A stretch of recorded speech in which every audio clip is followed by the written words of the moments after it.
All right, guys. So appreciate everybody joining us and waiting for people to come in. But this is Mark Mourlas. He's from the GPC, and he has a picture hobby as well, taking photos, photography hobby. We're going to be talking about both things tonight. And Mark, thank you for coming on and being a part of tonight's live stream. Yeah, absolutely. It's pretty excited to get on here and share a bunch of things too, including you probably see by my background here I'm in the Chicagoland area. Had a little bit of warm weather. I'm getting a little jump on the season, so Yeah. I hope you're all not a little overly jealous. But yeah, I already got one on the vine here. I'm doing the presentation from my right from my pumpkin patch. Things are going really well. I know Travis always tries to get a head start up in Minnesota, but I'm trying to outdo him down here in Chicago. Well, it looks like you're doing a fabulous job from what I can tell. Yeah. Actually, I think this is from a couple of years ago. Actually, looking right into my hoop house, which is Mark Clements. That's where I actually got the whole hoop house idea and construction and so forth too. So he's a pretty good feller. I like old Mark. Yeah, absolutely. So what do you got for us tonight? What's the first thing you want to talk about? Yeah, let me do a little bit of a screen share. I want to give you a little background on myself, and then we're going to talk a little bit about the GPC, since I'm one of the GPC reps specifically for the Great Lakes area. Okay. And I'm going to do screen share here. Let me just get through all the screens. It's a little bit more complicated on this. Okay, here we go. All right. Yeah, so yeah, it looks great up there. Okay, good. It does look really good. See, here I am, my day job, looking all professional, everything all buttoned down, and so forth. So just a little background. My background is in marketing. So I've been doing marketing in both higher education. You can see currently I'm working for Northern Illinois University, head up their marketing department for their Masters of Business program. I've been sort of in and out of other industries. I did financial services marketing for a while. So I worked for Discover Card for about 10 years. So, it's interesting how so many people have many different backgrounds that are into pumpkin growing. I know, I think Brian Myers is a former district attorney, and I know another guy here in Illinois isn't actually an author, a popular author. He's on the bestseller list for Wall Street publications and so forth. So and as Chad is mentioning here too, Brian Myers actually helped me find a good source of mill fabric. So I've been down on my knees cutting a lot of that stuff, helping a lot with that too. So just real fortunate to help out people with that. So I think everybody's had a little bit better season with all that. So hello, Chad, how you doing? Yes, sir. And let's see, I got to get this working on the other screen. So I got my weekend job, which is, of course, working with the GPC, and I am the Great Lakes rep. So that actually includes the states of Indiana, Illinois, Michigan, Ohio. I'm a photographer. It's more of a passionate hobby. So I'm not a professional photographer in that I'm making money. I did at one point. Actually, I got myself through college by shooting weddings. So and my undergrad was in photography too. So that's sort of the background there. But do a lot of photography for the GPC, and then I'm also the webmaster for the GPC site. A lot to do there, let me tell you. And I'm going to do a little bit of tour there. There's still a lot of improvements that could be made, but again, this is my weekend job, not my full-time job. Right. And then I'll talk a little later about it, but yeah, I grow giants too. And I'll tell you how I sort of got into that hobby too. Believe it or not, it's sort of a back-ended in through photography, but I'll talk about that later. So my passions, photography. I love doing portrait work. You'll probably see a lot of that when I show you some of my pumpkin photos. I love doing landscapes, especially when I can get out of the flat hill or the flatlands of Illinois and get out west into the mountains. Right. I guess you could say east too. There's some beautiful mountains that are out east and in the Appalachians too. So I'd love to get out there and really like doing wildlife. We'll talk a little bit more about Pumpkin Photo, what that's all about. And of course, as I mentioned, I'm Growing Giants. So I'm going to pop in and I'll stick right here. I'm going to talk a little bit about the GPC. And let me just make one adjustment here. And okay, so we're on the GPC side so you can see it. So I'll talk a little bit about that. As a GPC rep, first of all, it's all volunteer. So everybody that's on this is giving their own time. You know, there's really a small amount of benefits that are tied into it. We do have the opportunity to, go to the big show and get some benefits where we don't have to pay for a few things there. But still, I mean, when you start figuring out the amount of hours we put in, I probably figured it out. Maybe we're making about 10 cents an hour, somewhere around there. Right. Going on. So yeah, it's definitely something that we're doing and doing it for really the growers community and trying to help out from that perspective. So yeah, we put quite a bit of time in. We meet every Sunday for the most part for about an hour or two. I'd say probably 75 to 80% of the Sundays we're out there meeting. We do get a little time off here and there, but especially when we're in the busy season like now, when we're getting all the way off sites lined up, or if we're working on the big show, we're pretty much meeting every Sunday working on all that. So it keeps us pretty busy.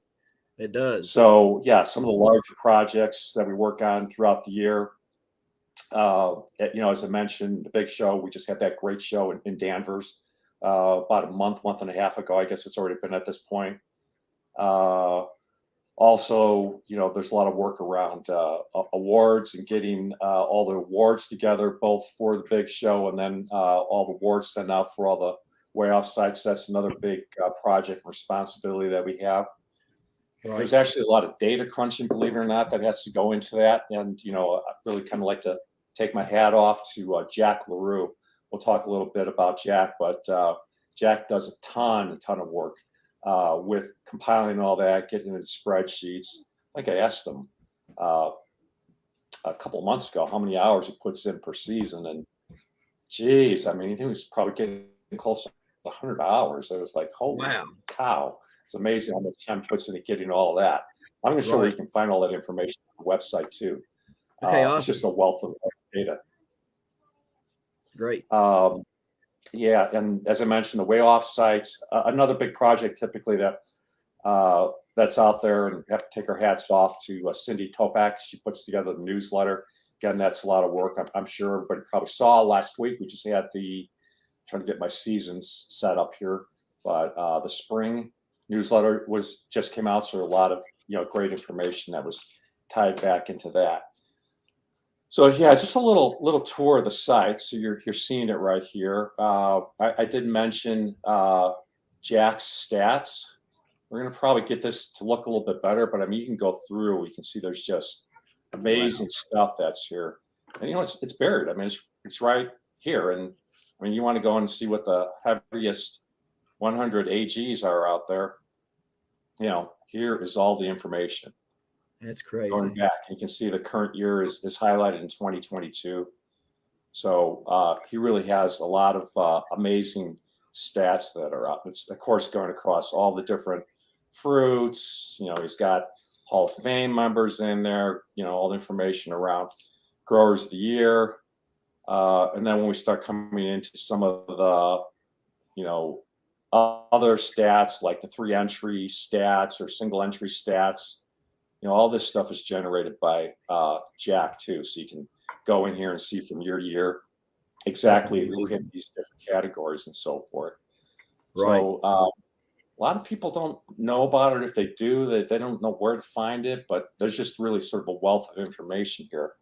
And one of the jobs that I'm going to be working on is, working on a few things on the website so that a lot of things could be more easily found and thus, can really be highlighted because Jack puts all his time in. These are just really great bits and pieces of information. Yeah, it looks amazing. Yeah, it is. So definitely go in and peruse around it. And as time goes on, I really hope to have that looking better. Another great resource, if you sort of go down here, you can see our sponsors, but you come in here, you can sign up for that newsletter that I mentioned that Cindy puts together. Right. So essentially, you're going to get the most current version if you do sign up for the newsletter. She's going to send it out. But then we do archive all the other newsletters. So Okay, that's again, good. another tremendous wealth of information. I've done a little indexing here for each of the newsletters, so you can get a little bit of idea of what's in there. What's kind of nice too is if you have a subject or whatever, you can type it up here in the corner. Right. And it'll at least find off here. You can find it, but again, here, just click on it, and yeah, here's a great article about Dave and Carol with their incredible season in 2022. So, Yeah, I mean, good. if anybody's seen the newsletter, it's just incredible information that everybody sends in and then Cindy puts together. But again, this is the area that you can come in. Again, I'll show the navigation. If you come to the home screen, you can just really kind of scroll down, come in here, sign up for it, but then also you have the opportunity to look at all the archives. I think we're going back. I mean, this is the 16th issue, so you can see we're going all the way back to spring of 2019. So tons and tons of information. That's a lot. Yeah, absolutely. Other couple of little things we got in. Typically we're going on the highlight on the home page, you're going to have some of the more pressing things like right now we're trying to get everybody to get registered in for the way off sites by the 1st of May, so you don't have to worry about any late fees and so forth. Here's a spot where, and I'll show this a little later on my site, where you can basically go in and check out all the pictures from Danvers. Okay. And then this is something that's new that I just put up too, and I'm going to go in here. Presentations that were done at Danvers. Unfortunately, they weren't recorded, but we were able to capture all the PowerPoint decks. Great information here too. So, for example, Meg McGrath is just the foremost expert on fungus, fungicides, and so forth. So you can come in here and see her full deck that she had. That's awesome. And it's just as good as going through the actual presentation. So again, another fantastic resource that you can pick up out at the GPC website. And then come back in here. This is another one. I don't know. I think a lot of people have seen this, but there's a video here, and I'll at least get it started, that the Patton brothers put together, which documents their full year that they had. And it's just a wealth of information. So you definitely want to go through that full video. It's about 23 minutes. You can see exactly what they were doing, vine patterns they had, how they were bearing their vines and everything. Okay. The first time I went through it, I kind of called it, at least for us growers, it's kind of like pumpkin porn, since it's just such great information that. Right. Yeah. And there's no nudity, but I mean, from the standpoint of just having some fantastic information that's exciting, just like, might be some of us, for it's pumpkin porn from my perspective. And then I think the last thing I'm going to show, this is a little something I'm working on right now. I mean, there's many other parts of the website. I could take up the full hour doing all this. But another little area that I'm working on is an awards overview. Prior to this point, we just had it in a PDF, and I just wanted to give it a little bit better view on things. So it's in the midst of working, but it's going to be going over each of the different categories. And I was able to capture some of the photos of the actual awards. Okay. So you can see, if you do win the Grower of the Year award, what you'd be able to get, same thing with the Master Gardener, all the different categories are in here. But the one I want to highlight and talk a little bit about, because I know there's been a lot of interest in this, is the Gen 2 or jackets. Everybody's looking to, get jackets. So that there's been a change, at least starting this year, and then it sort of goes back on a retro basis that there's a new jacket that's out there. And I won't get into too much details of why the change was made, other than sourcing has become more difficult and the cost of it is just outrageous. So we've actually found something that's a nice alternative. Actually, probably better off, especially if we're going to be at some way-offs that are raining, or if you still want to wear that jacket inside. So it's a little bit more versatile than that one. I don't know if, maybe not everybody loves it as much as the other one, but it's still going to wear out to be a pretty good jacket. Right. As you can see here, we're actually increasing the amount that you need to get if you're going to weigh 3 pumpkins or 3 squashes. It's going to go up to 4,300 pounds. And this has always been the trend. As times are going on and everybody's growing bigger pumpkins, we've retired certain classes and so forth. So it's going to be a little bit more difficult to do that. The other thing I need to highlight too is you're going to need to go to, there we go. Yeah, I think it is a little bit more practical jacket, Chad. But now you definitely going to have to go to 3 separate weigh-off sites. I mean, it's pretty much been the same in the past, but now you can't do a squash and a AG at one site and count for 2. So you're going to have to go to 3 separate ones. So that's a little bit of a change too. You can also get a jacket if you grow a 2,200 pound. So this is the single. So you can get into that club and get that jacket. But there's actually 2 other, I would say, additional really great benefits that we came up with. So going forward, so let me step back for a second. So we awarded these jackets for the season of growing season of 2022. We had some issues with the jackets from 2020 and 2021, so we reissued them with these new Gen 2 jackets. So all those folks have these new Gen 2 jackets. But if you don't have a Gen 2 jacket at this point, after 2020 and 2021 and 2022, if people all got those, and this is for the whole growers population, you can re-win a jacket. So I always like to use Cindy Topek as a good example. So she has the old jacket. So in 2023, if she hits any one of these categories, 2,200 pounds or 3 pumpkins over 4,300 pounds, she's going to be able to have the opportunity to get one of these Gen 2 jackets. Okay. So so that's expanding it out even to some of the people who had jackets beforehand. So they'll have also the opportunity to get this new jacket.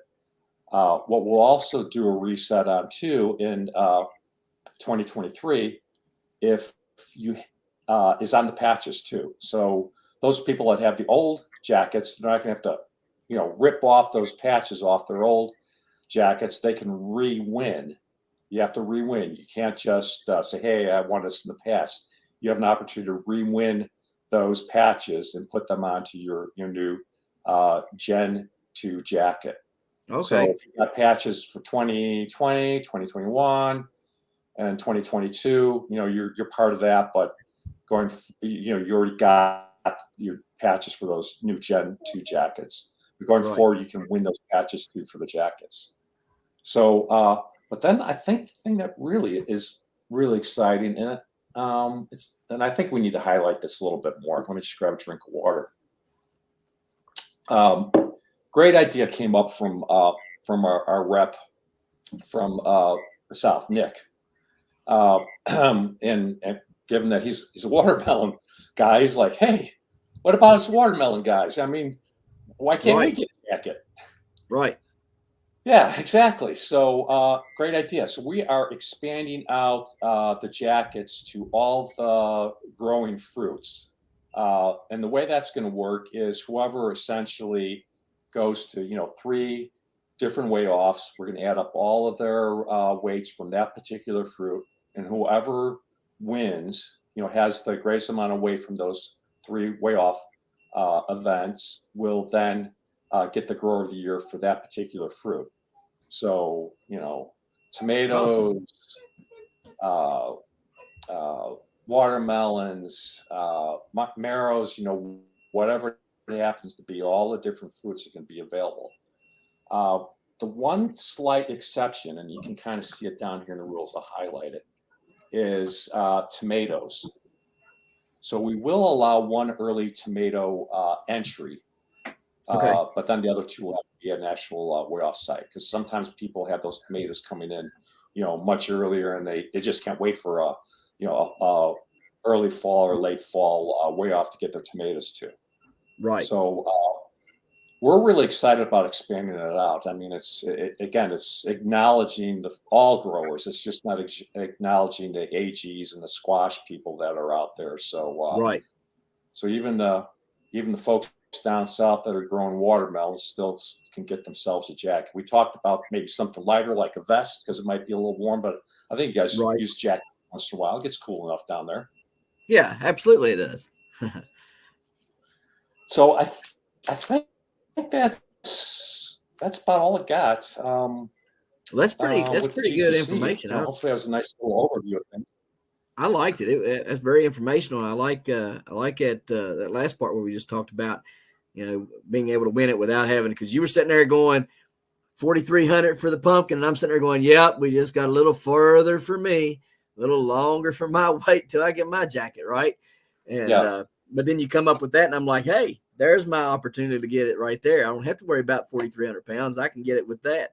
So it gives me something to strive for. I'll get the heaviest, try to get the heaviest 3 field pumpkins, this year to the weigh off. See if I can get it that way. Just get it to 3 different GPC weigh off sites and get them all together. And if you have the top weight, you'll get the jacket. Sounds like a winner to me. Yeah. Well, I can feel everybody's pain, about the 4,300. I almost got jacket myself, but I came not last year, but in 2021, I came 24 pounds short. Oh, that's rough. That's really rough. It is. But actually, another grower in Indiana, Phil Gronwald, many may know Phil. That same year, he was only 6 pounds short. So that's like getting down to the rounding up. But, yeah. That's like getting down to the 1 yard line or something and getting rejected, right? Not today. That would be horrible. That'd be horrible. I feel goal line defense, right? right. Like, you stupid pumpkin. Why couldn't you just get a little bit more? Yeah, exactly.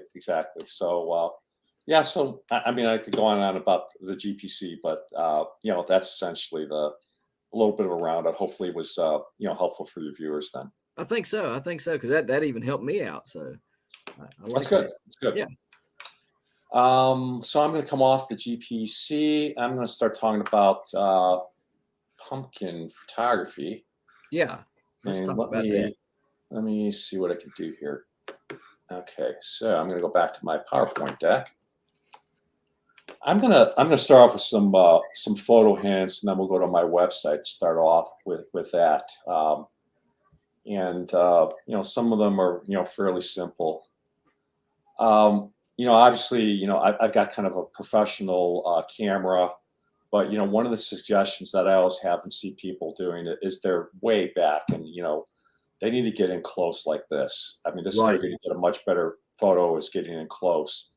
Even if the lighting's pretty bad, if you have one of those iPhones or whatever camera phone, the closer you get into your subject, it's going to be able to meter much better, and you're going to get much better exposures, and obviously the subject's going to be much more interesting. So I always encourage people to get in close.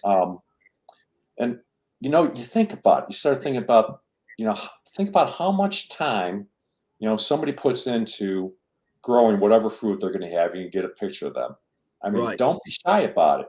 Get in close, because they're going to want a nice picture. If it's going to take another 30 seconds to get that picture because you get in a little bit closer, so be it. People have spent months and months and months, growing these fruits. You want to give them a nice little picture. So get in close. You're going to get a much better picture that way. Don't be shy, because you're doing that person a favor. Use that psychology. Right. The other thing that you want to do, and this didn't work out here, it may be a little hard to see it, but you need to make sure that way off number matches what is actually on the board. For some reason, somebody didn't freeze the number here. So one of the things you might want to talk to, and I had a little talking to do too, was, hey, you didn't freeze that number, so make sure that number is frozen on the scale readout, so it matches what's on the board. My friend here, Joe Atkins, actually, we gave him another 6 pounds on the readout. So I think he probably would prefer those extra 6 pounds. Right. So match that up. Yep. And sometimes it's not bad. It's not bad to even get closer too. I mean, you're not getting full fruit that's in there. I mean, this isn't your best shot because you're not showing the full fruit, but sometimes the fruits are so freaking big. Sometimes you like to see what that person looks like. Absolutely. Especially if you can get a little closer look at their weight. And you can see here too, Joe's got that great belt that he had, so you get a better view of what that belt looks like. So, vary it up a little bit. So these are sort of and then, I'll say, again, spend a little extra time. Maybe it's after the event. Bring the family in too. I mean, the family picture with the pumpkin is an important one. Don't be shy about it too. I mean, they've suffered with all of us with pumpkin widows and widowers and that whole deal. So bring them, give them some acknowledgement of coming in too. Right. And you never know. You get a nice little family picture. You can actually make it into a Christmas card like this too. So that looks nice. That looks, so you can mix the seasons. You can mix the seasons too. So don't have any issues with that. So those are sort of your standard grab shots. But the other thing that I always try to do, and I don't know what the next slide is. Okay. I always focus in on the grower just before they reveal the weight. Everybody's looking at the pumpkin, everybody's looking at the weight, but there are some incredible emotional things going on with people once they finally get to see that weight. And that's where a lot of the story comes in. So I'm turning my back to what that actual weight is, and I'm have that person in here. Here's Teresa. She's an Illinois grower. I mean, she's not going to break the world record. She just wanted to break herself a 1K, get 1,000-pound pumpkin. She could not even look at the readout. She hit it, and I think you can probably tell by the next photo whether she hit it or not. Yeah. Yep. I think she did. Absolutely. So So I mean, this is priceless too. I mean, and you can just see by the rest of the series, the photo here, she just was tickled pink and jumping up and down. I just got some really fantastic pictures of her, after she did that. Here she is. I'm looking a little closer. I think it was 1,032 pounds. So she was 32 pounds over her weight. I mean, it's a great picture. I mean, you can see that she's really happy about this, but absolutely, nothing like the other photos of her jumping up and down, the emotions that she had with all that. And I mean, ear to ear smiles, even though it's a small little trophy. I mean, she didn't get the big huge trophy, but even the little trophy, I mean, she was just happy as heck. So there's great stories even with. For her, it's a huge win, but for others, you would think it's just a small little win getting over 1,000 pounds. Right. And there's, of course, the other side of the story too. I feel really sorry for Steve. He came on up to Illinois too, and he's watching things. You can see he's a little tense, wanting to definitely go heavy on his pumpkin, and disbelief on what he sees. Utter disappointment. I don't know if you saw this photo. Yeah, maybe I'm going through them too quick. No, disbelief. It's not doing anything. Oh, it's not? You're not seeing it? All I see is it says Steve Cooney, Missouri grower, wants to go heavy, and that's it. Huh. Yeah, let me do this. I'll stop the screen share. Let me pick All right. it up again. Need to refresh real quick. Okay, screen share.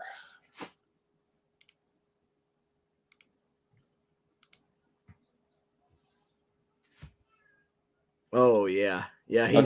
He's not happy. Like yeah. So well, here is disbelief, and there's sheer disappointment coming here. right. Yeah, I think it helped, but I think he came in the lightest of anybody going across the country. Believe it or not, it was 24% light. Oh really? 24% light. I think mine went like 20-some% too. My 739. So it taped 885 and was 739. That was a bad day. That was a very Yeah, bad I was day. going to say I don't know if you hold a poker face or if you show your emotions, but yeah, I Steve was just pretty smiled because the disappointed. kids were up there. I was like, yeah. Like Yeah, sick in my stomach, but yeah, hey, yeah, I'll smile, all smiles, crying inside. yeah. I mean, he tried to keep a brave face here, but he did win Howard Dill, so he at least got something out of it. It was a So beautiful yeah, orange so pumpkin, that's for good. sure. It really was. That's a pretty pumpkin, very nice shaped. And now I think the last set here is Pete Casper's. A lot of people know Pete Casper's, and I think he already had the state record, but he was looking for blowing it away. Right. So I've never seen a more nervous Nelly. Getting ready beforehand, and Pete was just so nervous getting his biggest one out there. And I mean, he was just trying to keep himself busy, so he wouldn't be quite as nervous. But Right. finally we get up in the scale, you can just see the emotions that Pete was going nuts, and I think I don't know if you can see it here, but there's a little glimmer in his eyes because that was the win that meant the most to him because he was a hometown boy, had been growing since he was, I don't know, 12 or whatever. And, I mean, he had tears in his eyes. And I think still this day, whenever he sees this picture and he sees the tears in his eyes, he tears up too. So yeah, again, great sort of grab shots, but certainly you can get some great pictures of people just reacting to what the weights are and so forth, coming in and up or below or whatever. Just huge emotions that are coming in. And there's Pete with his state record. 24-24. So yeah, so that's 24-24. So let me get rid of this. And we can come over to so pumpkin photo. I'll talk about this next. Okay. And stop me if you got any questions, at any point. Okay. But so this is my endeavor here. It's my website, pumpkinphoto.com. It's really my gift to the growing community. I make $0 off of this. I give away the photos. People can come here. They can view them. They can download high resolution copies for free. I would never sell the photos. Again, I'm not looking to make money. This is just, my gift to the growing community. And I'll tell you what I'm hoping to sort of get out of it a little later on. But you can peruse through everything, and it's pretty much set up on a chronological order. So I've been to all over the place, taking photos, and I'll just wrap down. So I've been to Wisconsin many times, of course, Illinois, Indiana, Ohio, Michigan. Made the trip out to California, so I was out to a couple of way offs out in California. So they're all listed in here. Of course, I was talking before. I've been to 3 GPC big shows. So I'll just hit this real quickly so you can see. So, well, this is all the tour that we had. But if we scroll on down, see, I'll just get in here. I'm sorry, I'm flipping through, but I mean, all the pictures and people are going to get it. presentations. But we finally do get into at some point, the award ceremonies. And again, I mean, these are just some really incredible, precious moments for many people. So, here's, I believe it's George. I forgot his last name. So you have to excuse me for everybody out there, but he got into the Hall of Fame. That's cool. Hamilton, maybe. Yeah. So, I mean, all these photos are out there of all the different awards. Again, people can go out, view them, download them, do whatever they'd like to do with it. I've been to, spring seminars, but, really where I'm picking it up has been, at all the different way offs. So again, people come out here. This is the one that was out in Hamilton, Ohio. You see just really fun photos that are out there. Right. This is one of my favorites. That looks great. Yeah, yeah. Just sort of, I'm out there just trying to get the sort of the mood and the excitement of the way off. And of course, your standard sort of grab shots of people as they're, posing up in front. Again, months and months and months of hard work, and you'd like to get a decent photo. So, someone comes in, very easy. They come in, they can download. I think you can even hit the button here and share it on social media. So if you want to do some posts, you don't even have to download it. You can go straight in and share on social media. So the whole site is set up that way. It's pumpkin photo. It looks great. Going all the way back down. So the first way off that I have in here was back in, at least I have it on the side is going back to 2018. So if I'm doing the math, I've got at least 4 years of way off information. Right. At least the way offs I was able to go out to. Yeah, here's Green Bay, Wisconsin. But then, and this is the last thing I was going to show everybody. What I'm hoping to do is I'm actually working on a black and white photo series. Okay. And it's really, and I'll show some pictures off of it. Talk a little bit about it. But and this is out here. It's actually this working title: Giant Pumpkins, Giant Personalities, and which is so true. There's so many great personalities that are out there. But what it really is, it's just a great opportunity. I mean, growing Giant Pumpkins, going to way offs is just such a. I know it's international, but it's an Americana kind of a thing. I mean, when you're talking about an Americana kind of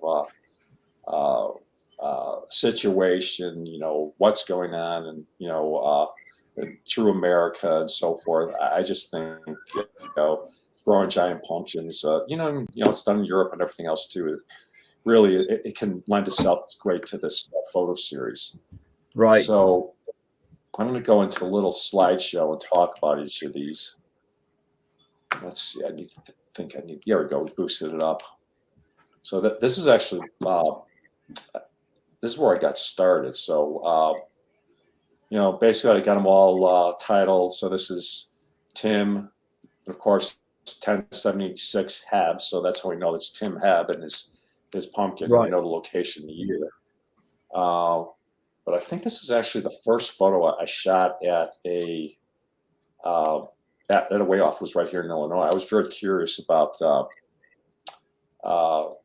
giant pumpkin growers, and here's Pete, Pete Vander Weilen, and I mean, he's just a legend. There's no doubt he's a legend, and he was the first person I took a photograph. I didn't even know he was a legend or anything else like that.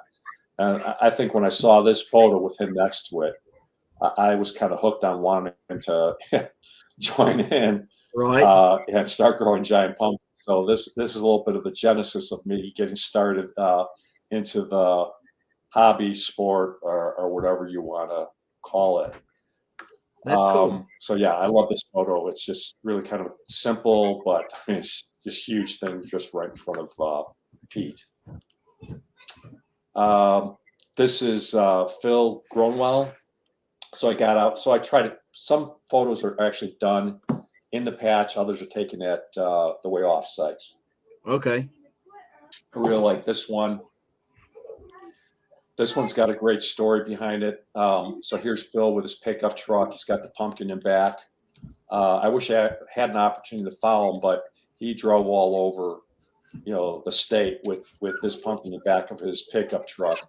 That's So cool. he won the state fair and what the weight of that was. So, he's sitting in town and people are coming up to his truck. So I just really love this particular photo of Phil, because here's his pumpkin in the back of his pickup truck. Hang on one second, Mark. Hey. It's showtime, you guys. That's Keep right. it down. That's right. Exactly. Here is Mike Schmidt back in 2018. Is that the which one is that? Is it the 2261? 1858. 1858. Okay. Yeah, I'm not sure what else he grew that year. Maybe this was his rookie year. It could have been. I'm not sure when his first year was. But he did bring this one down in Illinois. Okay. Yeah, go ahead. I said I can't remember what he grew his first year, but well, he came on down to Illinois and stole all our money. That's what all those Illinois, all those Wisconsin guys do. They come, but yeah, again, this was at a fair. I just thought it was kind of fun because you got the prince and princess of the fair there, and there's some little guy hanging off of a climbing wall in the background. Yeah, I see it. That's a cool picture. So that's kind of fun. So now, what do you do? Do you make these black and white, or do you have a camera that shoots black and white? For the most part, the camera shoots color, and then you just. But the intention is shooting some black and whites. Okay. But it's post processing. Okay. Yeah, I think these may have been shot on black and white film. The first ones were, but it was just a little bit too much of a hassle trying to carry around two cameras.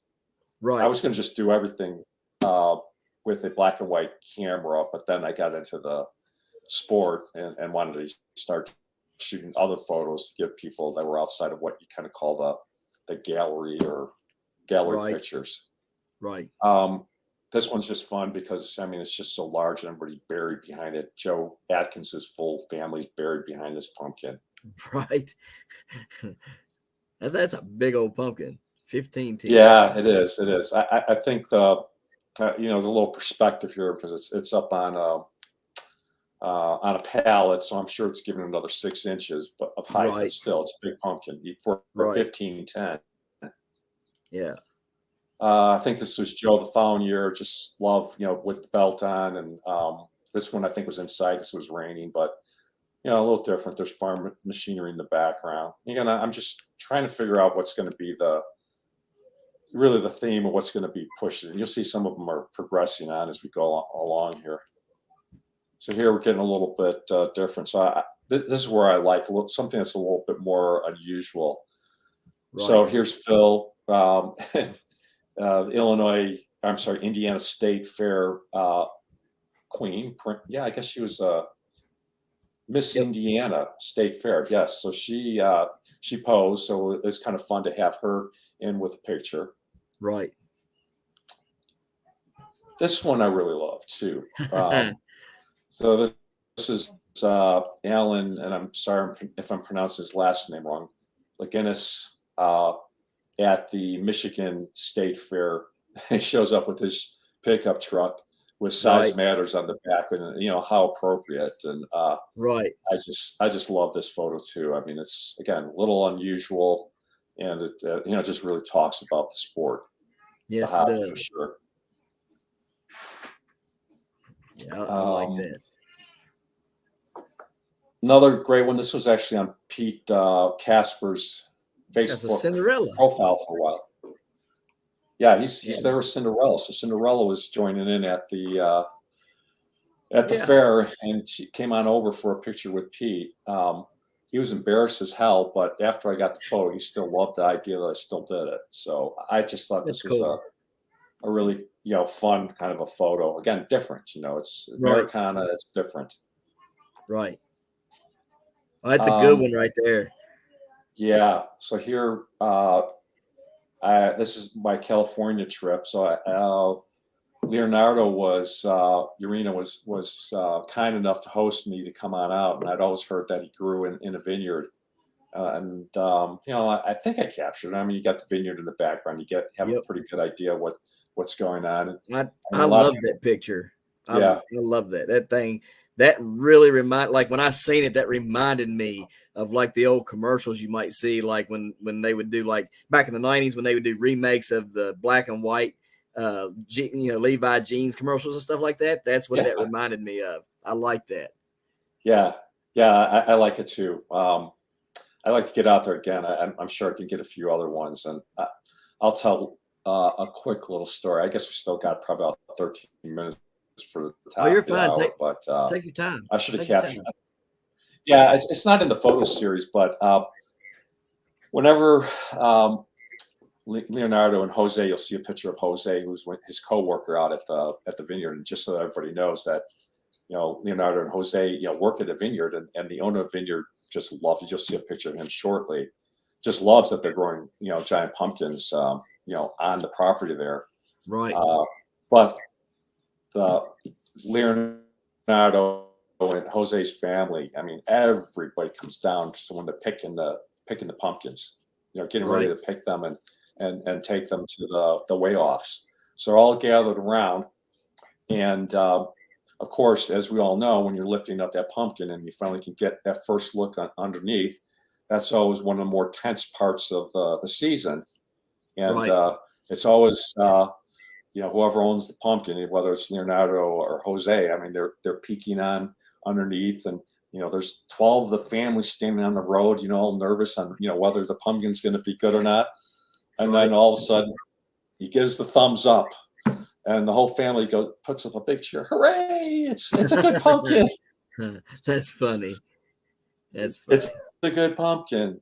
So yeah, I think I have a few photos of the family that are out there, but as it is with Hispanics, they're just so into family, and this family's just totally into pumpkins too. So it was just a really special opportunity for me to be part of that experience. That's cool. That's very cool. And this is another, I think, a favorite one that I have too. So, this is right there in Napa Valley. This is Jose Cardenas, and Lee Hudson is actually the guy that owns the vineyard, a big, beautiful vineyard in Napa Valley. So he wanted to take a picture with Jose, and I mean, their heads are just, look at how small their heads are compared to that pumpkin. That is a big pumpkin. 2218. Yeah, that's a big pumpkin. Yeah, it's a big pumpkin, but I just love this photo. Just the expression on Lee Hudson's face. I mean, he's just so excited about it. It may be a little hard to see it, but you just look at that. There's a little bit of how would I say it? Jose's got a little bit of I wouldn't say quirkiness, but he's got a little bit of a mischievous face on right. Yeah. Got a mischievous expression on it. So I sort of like that he's snuck in there with this big pumpkin. Yeah, that is. You can see it on him. Yeah, absolutely. Here's another good one of Jose. So hey, this is how they roll. This is how they get them all together and get them out to the weigh-offs. And short little story too is some people may or may not know there were two major weigh-offs pretty close together, Nut Tree and Half Moon Bay. Right. And there's always a lot of jockeying out there in California because I'm talking big dollars. Right. $20,000 plus for the winner. Right.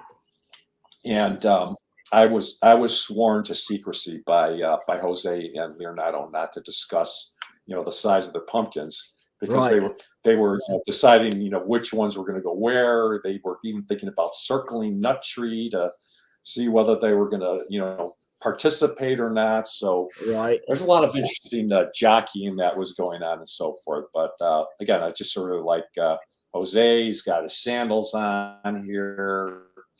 The venues are in the background. I just really love this picture. It looks great. This one is actually at Nut Tree. This is Jason Booth, who won the Nut Tree competition, and I believe this was also currently the California state record. Yep. And this is him winning it. And Jason's a great guy. I mean, you can kind of tell. I just love his arms are up. They're tattooed. I mean, he's kind of a muscular guy. And right.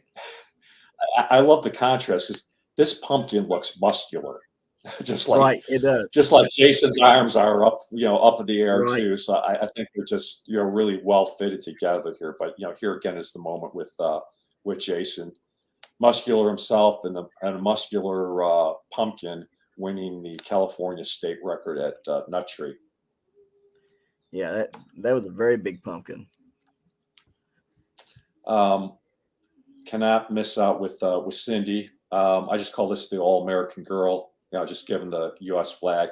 Yeah, this is a little bit more of a timing photo. She was actually up clapping, so it's slightly hard to tell. But whenever Cindy comes into Half Moon Bay, she typically sits on top of her pumpkin, and they raise up the forklift and drive her into the way off. That's how she enters in. She's been doing that for a few years. So I just sort of love this photo of just the proximity of the flag with her up on the pumpkin, clapping and so forth. So right. I really like this one. And that's a good one. And then this is Eric Carlson, really great guy for Howard Dill. People get his seats. And this is how they display the or get the crowd's reaction. I believe that's how they choose the Howard Dill. They'll have each of the three Howard Dill contestants, and whichever gets the largest amount of crowd applause will then win. And Eric won, and I think he wins quite often. So I just love the fact that here he is, and it almost looks like he's lifting it up himself, but really it's the it's the forklift in the back. Right. He grew this one as a Cinderella too, so I mean there's a whole art to doing that too. So you're looking at it's not a great picture of it, but you can definitely tell that it's nice and round and it's grown up on a Cinderella basis. Right. And this is Jeff Allmeyer. He's the one that actually won Half Moon Bay. Okay. Here he's with his dad, Art.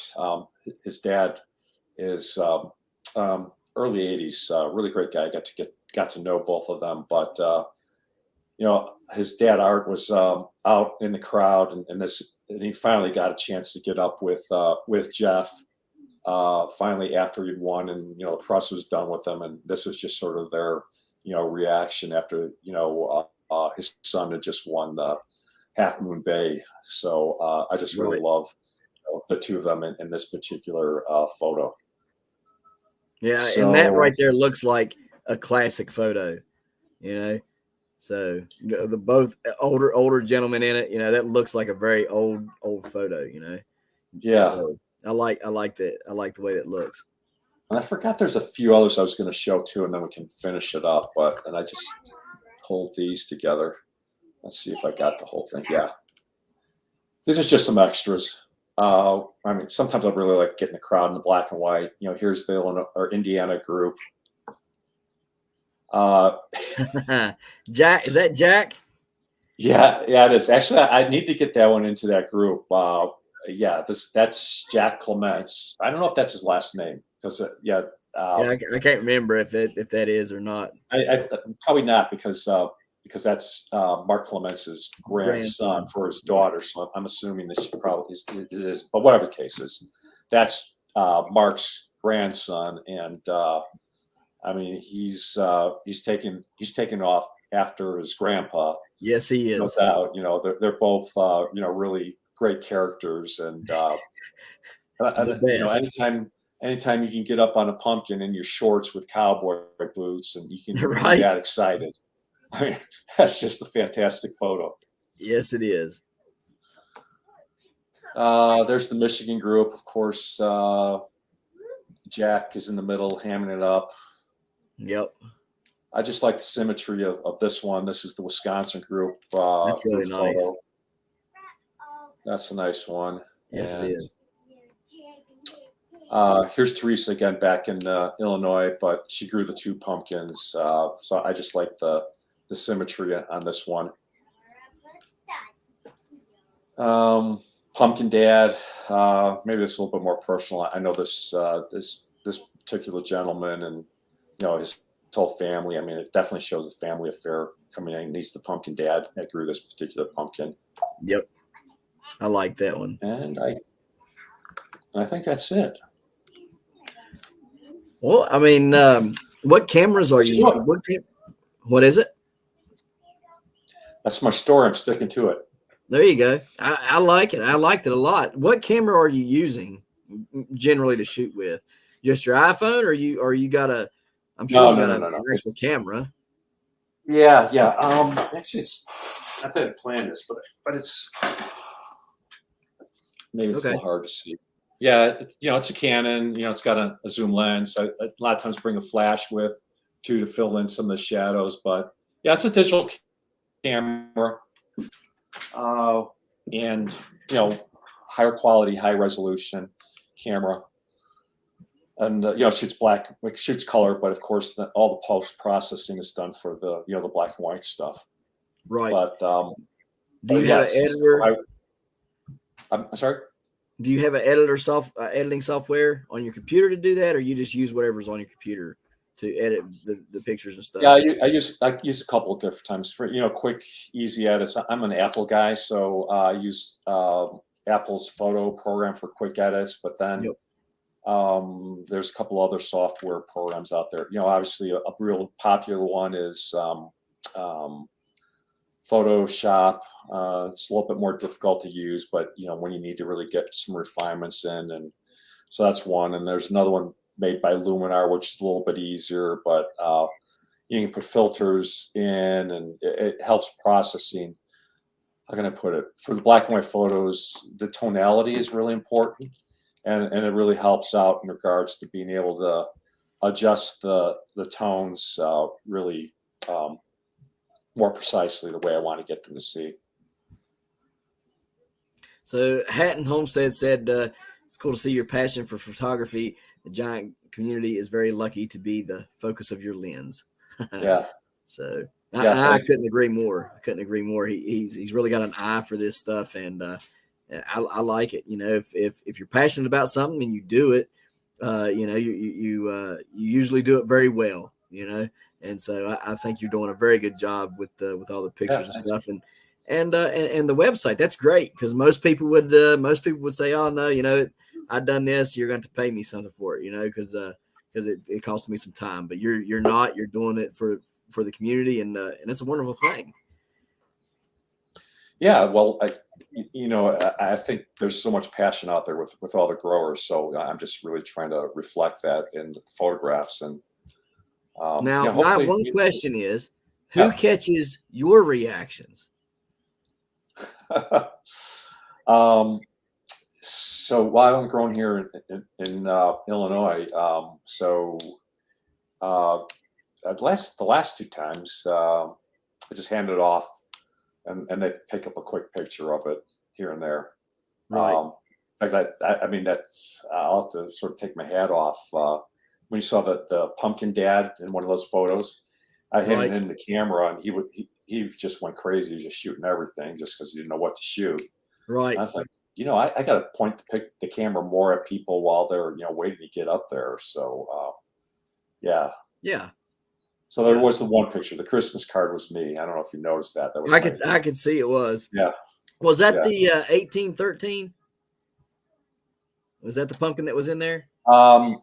No, it's that was my 1893. So my Okay. PB was 1893, second largest ever grown in Illinois.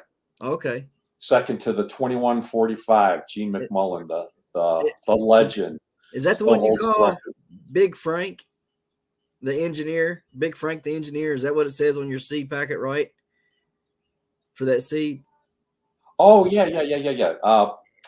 So the backstory on that is I always come up with names of the pumpkin. And that particular year, I named it after. So the 1813 was after my uncle. Okay. His name is Frank, so it was Big Frank, and he's an Okay. electrical engineer, so we call him the engineer. Okay. Uh, Huh. because the previous year before that, I named it after my deceased grandfather. His name was Edgar, and he was a Presbyterian minister, so we called the pumpkin the preacher. Oh, okay. That's cool. I like that. I like Yeah, that.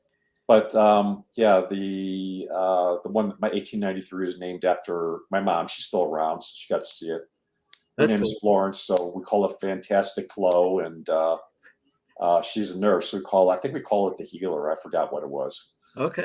That's pretty cool. That's some cool Yeah, stuff. yeah, have a little fun with it. Have a Yeah. little fun with it. Because most time people only name it a name and they don't have a thing to go with it, like the engineer or the preacher or the nurse, or they just say that's whatever, that's Yeah, Tom or something, right? And yeah, and they go about their business. But that's pretty cool that you don't just name it, you give it a purpose, yeah. to where that. There's a little risk to it because I was telling my uncle and my mom, I was growing a pumpkin. Fortunately, they both made the scale, but that'd be a tough story to say. Hey, by the way, your pumpkin died. Right. Yeah, yeah. Yeah. There's That would be some very risk that's bad. involved with it. That would be very, very bad. Yeah, and I see Big Frank is out there too. I think that's Frank up in Michigan. I think he was It actually is. at that way off where my Big Frank was weighed. That was the year before Frank from Michigan really was the Big Frank. So this year, Frank will be known as Frank the Fourth, I think, because he was first. No. He'll be fourth year Frank. That's what he'll be, because the first year was in 2020, I think, right? So he was first year Frank. All right. 2021, he was second year Frank. Last year, he was third year Frank. Now it'll be fourth year Frank. That's funny. Yeah. I So know Mark Clements was just giving a hard time, nicknaming him. So we'll have to see right, when Mark is out there what he's going to call Frank.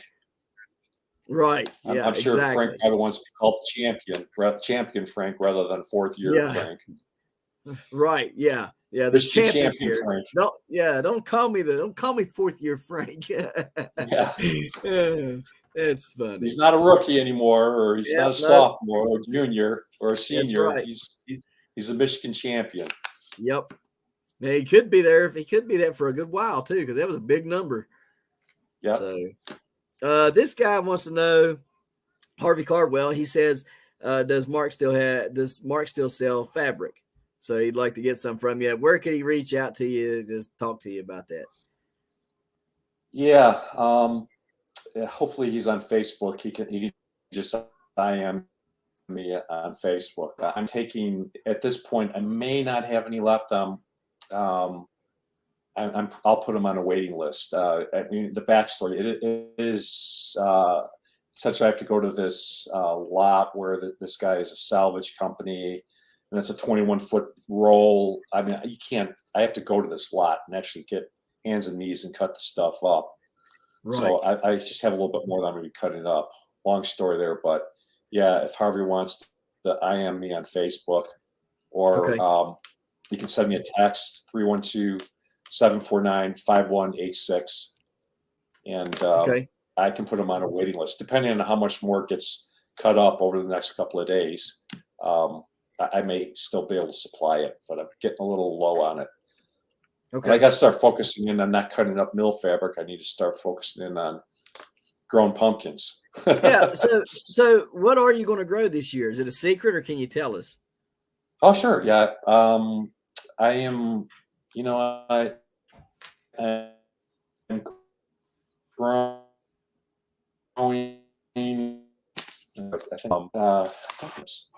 Let's see how good I am at it. But it's the Delita seed. That was the 2400.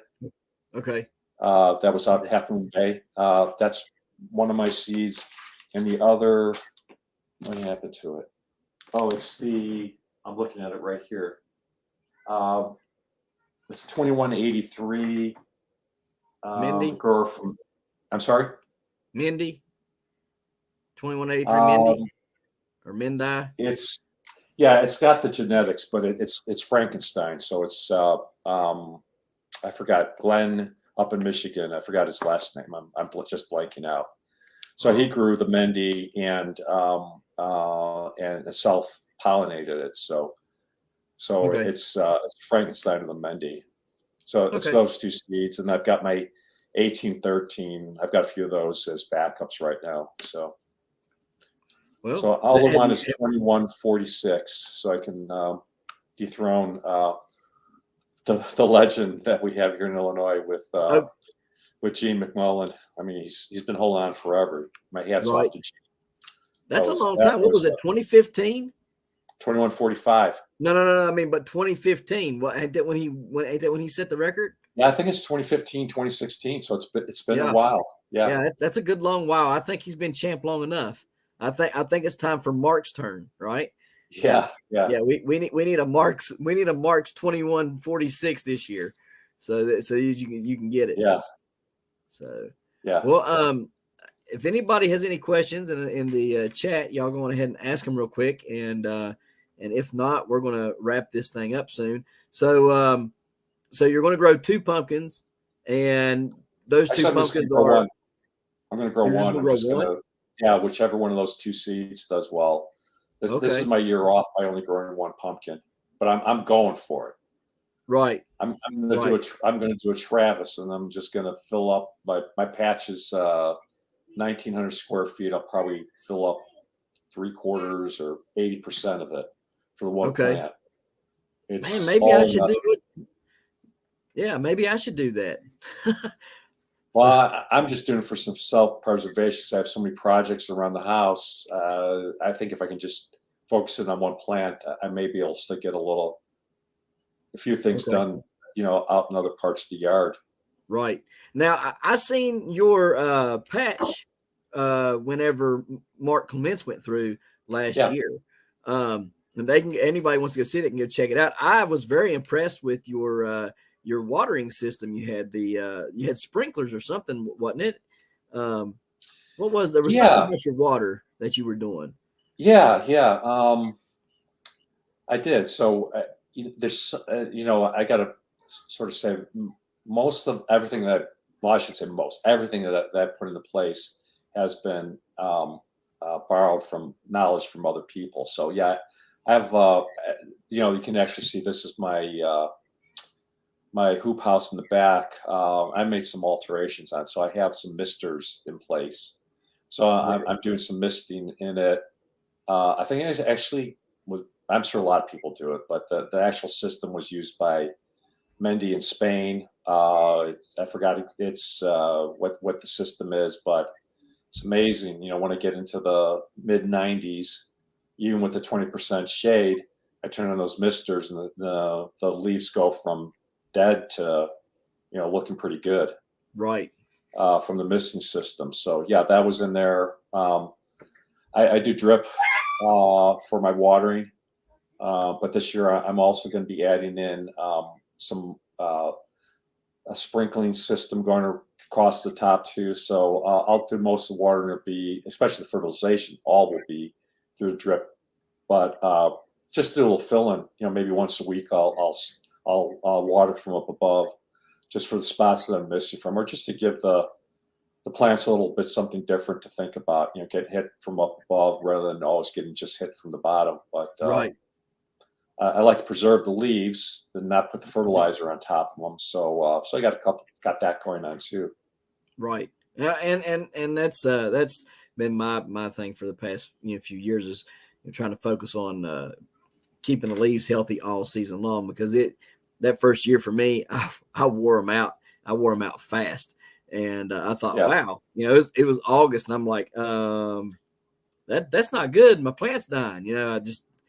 way too much fertilizer, too much beating them up and stuff. And, the only thing I had left was secondary growth. So that's not ideal. No.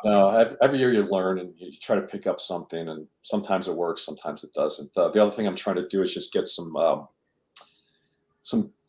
deeper soil. I was looking at some pictures you sent, I think, yesterday. I had the same problem. I live in a subdivision that was developed 20 years ago, and basically I carved my patch out of the lawn, and back at that point they had scraped all the soil off, and maybe had about that much topsoil. So I've been just adding. I put in 12 yards of a mix of dirt and some other things, just to try to get some deeper topsoil, before it gets to clay. I've been every year. It's a funny story too. But every year I've been doing broad forking, which you go and look at many times. What that'll do is it'll help you out, break out that clay, and the topsoil start moving its way down into that. So I've been adding every year. I've been adding a little bit more too. But back in when I grew my 1893, Pete Kaspers told me about broad forking, and he said it's a lot of hard work, and I'm like, yeah. So he said, you're going to hate me, but you're going to grow yourself an 1,800-pound pumpkin if you broad fork. I was like, really? Right. So that first time going through with all the clay, I couldn't remember how many hours. It was backbreaking. By the way, first time through with broad forking, next year is much easier. So all that first part of the season, I just kept on saying, I hate Pete Kaspers with a passion. Right. With all that hard work. And then when I got an 1893 on the scale, you know what my tune was? I love Pete Kaspers. Right. Exactly. That's exactly right. I had a love-hate going. It was hate-love, I should say. First hate, and then it was love. So so broad forking does help a lot. It does help a lot, So. Yeah, it does. It does. I've seen some YouTube videos, and they actually show from year to year, and I've noticed it too. Whenever I'm digging out my my soil to drop in my heme cables, I always see that topsoil is moving further. But I wanted to accelerate it a little bit more. There are some places that just have what we call magic soil. Mike Schmidt, Magic Soil, Mike Schmidt. He's got some of the best soil that's up there, and it's just naturally occurring there. We had a soil scientist that came in and talked at a Wisconsin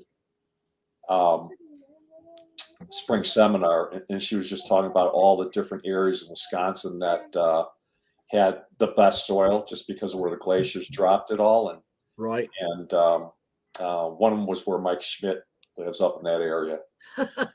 Some people get all the luck, right?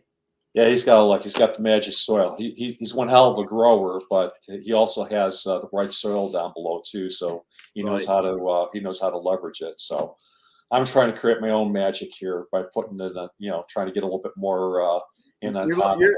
You're going to be your own iceberg, and you're going to drop it off on your own spot, ain't you? Yeah. I'm going to try to be my own magician here and try to manage my own magic soil. Absolutely. Well, nobody's asking anything, so I guess everybody's good here. I want to thank you again for coming on and spending some time with us this evening. It's been very informational. I enjoyed it. Thank you. Yeah, I learned a lot, not only about the GPC side of things and what you've been doing over on the website, but about you, and I really enjoyed that, and the pictures look great. And hey, maybe one day you can come down this way and take some pictures. We'd love to have you. So I'd love to too. I need to get out to the East Coast or out that way too. I wish it all happens all at once. That's the problem. It's like a 3-4 week period, and everybody's growing. And I wish I could be everywhere, but but yeah, I got to get out to the East Coast, get some pictures out there too. Anytime you're welcome down here. That's for sure. So guys, that's it for this evening. Next week on the 20. What is next week? The 25th, we have Extreme Gardening coming on. Then on May 2nd, I think. Hey, Vanna, where you at? Vanna White. We need you. Calendar girl.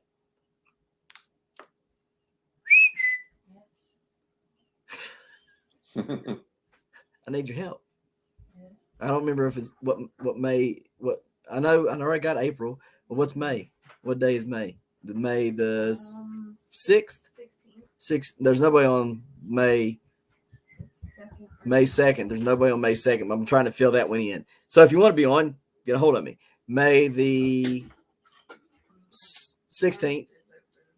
Okay, May 9th is open as well. May 16th, I've got Hematite Homestead. So Stephen Hall will be on here, talk about the piglets that he's going to have. So that's going to be a lot of fun. We're looking forward to that. If you don't know what he grows, you can go over and check him out. He's also a giant grower, but he raises Cooney pigs on Hematite Homestead, and we got one of them here to go with our Coonies. We bought it last year, and hopefully we'll be getting some piglets off of her this year later down the road. But he'll be here to talk about his piglets. And then on the 23rd, we have Cattywampus Acres.